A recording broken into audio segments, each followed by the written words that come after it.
कुमार साहा, त्रिकोणीय मुकाबला। लेकिन त्रिकोणीय मुकाबला में अब इंटरेस्टिंग क्या है, अधीर बाबू जो है वो बहुत पीछे हैं। बहुत पीछे तो मैं नहीं करूंगा, मगर मैं थोड़ा इसको I stand corrected. BJP 31%, TMC 31%, Congress 27% और वोट तय नहीं 8.24%।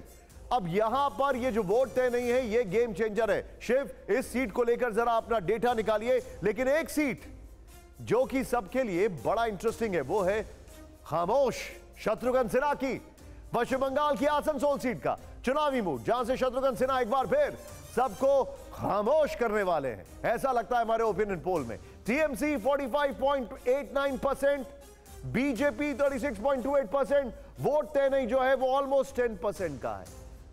अब देखिए उत्तर पूर्व दिल्ली लोकसभा सीट का हाल, जहां से बीजेपी ने मनोज तिवारी जी को तीसरी बार मौका दिया है। सभी कैंडिडेट बदले, ऑलमोस्ट मनोज जी को नहीं बदला, लेकिन मनोज जी यहां पर बीजेपी 50.8%, कांग्रेस 30.7%, वोट तय नहीं 16.49%। सीधे चलूंगा, सीधे मैं चलूंगा करनाल की सीट पर बात करते हैं। शिव, जो मेरे पास जानकारी दी है ये तो पूरा डीप ब्रिक कलर है। जी बिल्कुल, डीप ब्रिक कलर। यहाँ पे आप देख सकते हैं ऑन एन एवरेज औसत जो है बीजेपी की कम से कम 30 से 35% की है, जो वोट का गैप है या सर्वे में हमारी तरफ से सैंपल का गैप है बिटवीन बीजेपी एंड आईएनसी, कम से कम 30 से 35% के बीच में है।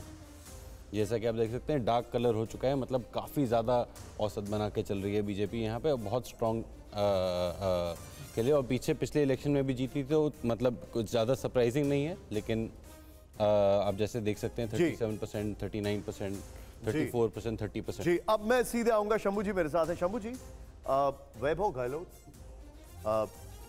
गोगोई साहब, इन सबको हम देख रहे हैं, ये हैं नेक्स्ट रंग ऑफ लीडरशिप कांग्रेस की। ये पीछे चल रही है, ये चिंताजनक का विषय नहीं है हमारे ओपिनियन पोल के हिसाब से। मैं इसको रिजल्ट नहीं बोल रहा हूँ, ओपिनियन पोल बोल रहा हूँ। देखिए, अभी तक का जो सारी सीटों के बारे में आपने बताया, उनमें सिर्फ वायनाड छोड़ के बाकी सब जगह कांग्रेस आमतौर पीछे चल रही है। यहाँ तक कि अधीर बाबू भी पीछे चल रहे हैं, उनके मुकाबले यूसुफ पठान आगे हैं। तो ऐसी स्थितियों में जब कांग्रेस की ये स्थिति हो, हालांकि सर्वे 15 मार्च तक का है, खट्टर साहब तब तक नहीं पता था खट्टर साहब का क्या मतलब मुख्यमंत्री के पद से तत्काल हटे थे, लेकिन फिर भी खट्टर की भी अपनी लोकप्रियता है। खट्टर ने कुछ काम ऐसे किए हैं जो पूरे हरियाणा के लिए भी थोड़े अलीवे, जैसे जल जीवन मिशन उनका एक कार्यक्रम था, उनका वृद्धावस्था पेंशन बढ़ाई जाना था, विधवा पेंशन की बढ़ाया उन्होंने। तो ऐसे बहुत सारे काम है जिसमें खट्टर की अपनी लोकप्रियता है। तो खट्टर के हटने के बावजूद बतौर मुख्यमंत्री उनकी अपनी लोकप्रियता भी काम आएगी। और करनाल 2019 ऑलरेडी जीती हुई है, इसे मान के चलना चाहिए करनाल में तो ये जीतेंगे। ठीक है। अब मैं रामकृपाल जी, इंटरेस्टिंग सीट जो हम देख रहे हैं, एक बार दिखाइए वो वाली सीट जो जहां पर अधीर बाबू पीछे चल रहे हैं। और ये बड़ा इंटरेस्टिंग है क्योंकि ये इंडिया अलायंस के लिए एक कहा जाए तो ये अपने आप में एक प्लेट है, एक टेम्पलेट है जो बता रही है यहां पर शायद एकजुट होते तो चुनौती दे सकते थे। देखिए, अभी तक जो आपने दिखाया है बड़ा दिलचस्प है, और अगर मैं एक पंक्ति में कहूँ, एक वाक्य में कहूँ, जितने बीजेपी के वीआईपी सीटें आपने दिखाई हैं उसमें केवल स्मृति को छोड़ करके सारे नेता मोर देन 50% से जीत रहे हैं सारे में। और इंडिया अलायंस में जो जीत भी रहा है, जैसे राहुल जी, वो 50% से नीचे वोट पा रहे हैं। दिलचस्प ये है कि 50%। लेकिन सर, नई दिल्ली में ये एपिसोड जो हुआ पूरा, उससे पहले का हाल में सोमनाथ भारती को अच्छे मतलब नंबर्स दिखाई दे रहे हैं वहां पर।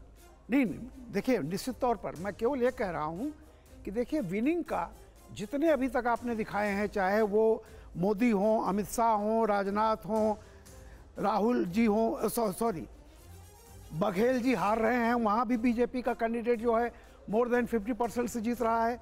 तो जितने भी आपने शिवराज जी को दिखाया, अनुराग को दिखाया, ये सारे के सारे मोर देन 50% हैं। और इंडिया अलायंस का जीतता हुआ कोई कैंडिडेट ऐसा नहीं है जो 50% के आसपास भी पहुंच रहा है। राहुल गांधी जी का शायद 46 या 47 आपने दिखाया था। और जो आप इसका कह रहे हैं कि वेस्ट बंगाल का अधीर रंजन जी हैं, वहाँ भी बीजेपी 31% और अधीर रंजन 31%। अब वो कौन जीतेगा अलग की बात है।